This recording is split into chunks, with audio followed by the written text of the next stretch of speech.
আর একজন আমাকে লিখেছেন যে দাদা, আজকাল ফেসবুকে অনেক বাবা মার তাদের ছেলে মেয়েদের ভালো কিছু হলে, একাডেমিক অ্যাচিভমেন্ট হলে তারা খুব ফলো করে লিখছেন। এটা কি ঠিক? দেখুন, বাবা মা ছেলে মেয়ের জন্য গর্ব করতেই পারে, তবে সেটা বোধহয় শো অফ করাটা দুটো পক্ষের থেকে আমার ধারণা খারাপ হয়ে যাবে।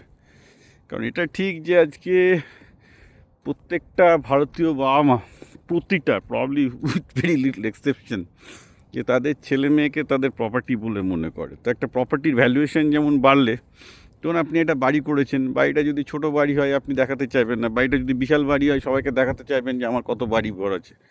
তো এই বাচ্চাদের অবস্থা তাই। বাচ্চারা যদি এখন পড়াশোনায় খারাপ করে, করে, তাদের সাকসেস স্টোরি কেউ করতে চায় না। বাচ্চারা যদি পড়াশোনায় খুব ভালো করে, বড় ইউনিভার্সিটিতে যায়, বড় জায়গায় কিছু সাফল্য করে, সবাই ফলো করে বলতে চায় সেই বাড়িরও যা স্ট্যাটাস, গাড়িরও যা স্ট্যাটাস, ছেলেরও তাই স্ট্যাটাস।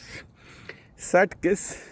এবং যার জন্য ছেলে মেয়েগুলোর অত্যাচারও চলে, কারণ তারা স্ট্যাটাস সিম্বল হয়ে গেছে। ফলে তাদেরকে ভালো ইংলিশ মিডিয়াম স্কুলে পাঠাতে হবে, তাকে এখানে পাঠাতে হবে। আর ছেলেটা কিসে ভালো থাকবে, কিসে আনন্দ পাবে, কি করলে তার ভালো হবে, সেসবের থেকে কি করলে ছেলেটাকে দেখে আমার একটু স্ট্যাটাস বাড়বে, এই তো বাবা মার অবস্থা। এটা নিয়ে কী বলবো বলুন? এটাই তো চলছে এখন। এগুলো নিয়ে বলতে গেলে বিপ্লব পাল যদি এই জন্য গার্জেনদের গাধা ছাগল এসব বলে, আমাকে লোকে গালাগাল দেবে। অধিকাংশ মায়েরাই তো অশিক্ষিত, বাবারাও কতটাই বোঝে না, মায়েদের চাপে এসে সব ভুলভাল কাজগুলো করে। ঠিক আছে, তো কিছুটা ঠিক আছে, কিছুটা সংবাদ দিতেই পারে যে ছেলে এখানে ভর্তি হচ্ছে, এই করছে, ওই করছে, এগুলো ঠিক আছে। কিন্তু অনেক সময় মানে বাবা মার সোল পারপাস হয়ে যায় যে ছেলে কী করছে, এই করছে, সে যত ভালোই হোক না কেন সেইগুলোকে ফলো করে বলছে আর কি পুরোপুরি।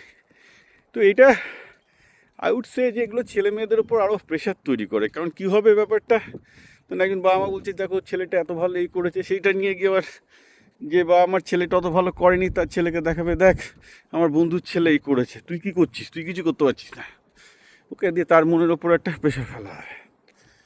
এই চলছে আর কি। স্যাড কেস, প্রচুর স্যাড কেস, কী আর বলবো।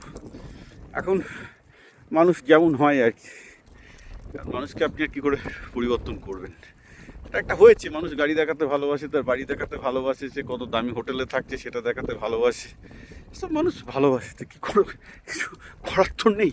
এইভাবে মানুষ ভাবে যে এইভাবে তাদের স্ট্যাটাস বাড়বে, অ্যান্ড লোকেও সেটা বিশ্বাস করে, খাই বলে এটা করে। যদি লোকে রেসপন্স না করতো তাহলে হয়তো কিছু করতো না। But I think it is lesser of the evil also. ঠিক আছে, বা আমার ছেলে মেয়ে ভালো করেছে, তাতে একটু মনে ফুর্তি হয়েছে, ফেসবুকে শেয়ার করেছে, সেভাবেই মেনে নিতে হয়। কী করবো।